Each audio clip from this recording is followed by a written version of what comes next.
Pouvez-vous nous présenter votre concept et ses atouts? Alors, SOS Bricolage, c'est le premier réseau national de bricoleurs professionnels à domicile. Un bricoleur professionnel, c'est quelqu'un qui intervient chez des particuliers, des commerçants, des entreprises pour effectuer des petits travaux de bricolage et de jardinage, tout simplement. Donc on a un marché qui est gigantesque, puisqu'il considère tous les particuliers, les commerçants, les entreprises. C'est vraiment gigantesque. On a tous besoin des services de bricolage à domicile ou de jardinage aussi pour les particuliers. Comment a commencé l'année 2023 pour vous? L'année a bien commencé, elle s'est bien terminée puisqu'on a clôturé une très bonne année 2022 avec l'intégration de près d'une cinquantaine de nouveaux membres au sein du réseau.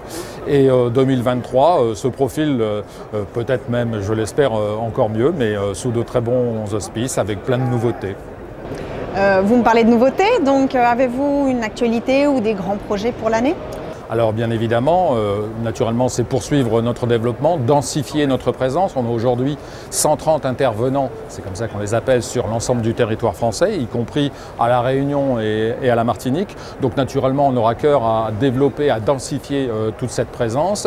Et puis, on renforce tous nos appuis marketing, puisqu'on vient de créer une carte cadeau qui va être commercialisée, donc qui va permettre de pouvoir offrir du temps et du service de SOS Bricolage, SOS Jardinage, entre autres.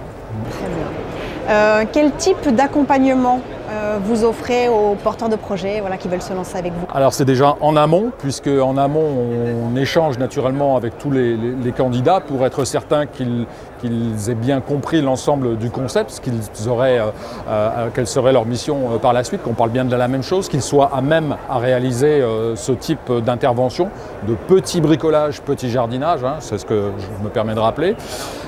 Et puis pendant la sélection naturellement, et puis dès le démarrage, à l'issue de leur intégration, eh bien, on va évoquer dans le cadre de la formation initiale tout ce qui est nécessaire à appréhender quand on crée une entreprise, quand on devient un chef d'entreprise, si petite soit-elle, c'est pas un multinational, mais il faut quand même appréhender la comptabilité, toutes les obligations du chef d'entreprise, et donc de ce fait-là, on les accompagne complètement. Et puis naturellement, par la suite, au travers de l'intranet, de réunions régionales qu'on va pouvoir reprendre avec on l'espère, la fin du Covid, et puis une réunion nationale. Enfin voilà, on a une vie de réseau qui est souvent matérialisée en format quand même électronique au sein de l'intranet, naturellement.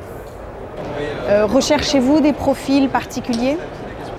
Les gens qui nous rejoignent se retrouvent tous dans une chose, dans le mot bricolage. On s'appelle SOS Bricolage, ce sont tous des super bricoleurs. Alors on leur expose justement tout ce qu'ils peuvent faire et ne peuvent pas faire, ne doivent pas faire, mais bien évidemment avant tout c'est quand même ça qui les rassemble, puisque c'est quand même l'activité à 100% à réaliser quand on devient intervenant agréé SOS Bricolage. Après, on les accompagne sur tout le reste de la création d'entreprise, on les décharge complètement de toute cette partie administrative, comptable, publicitaire, etc. pour qu'ils puissent se concentrer sur ce qui leur rapporte de l'argent, c'est-à-dire faire le maximum d'interventions auprès de leurs clients.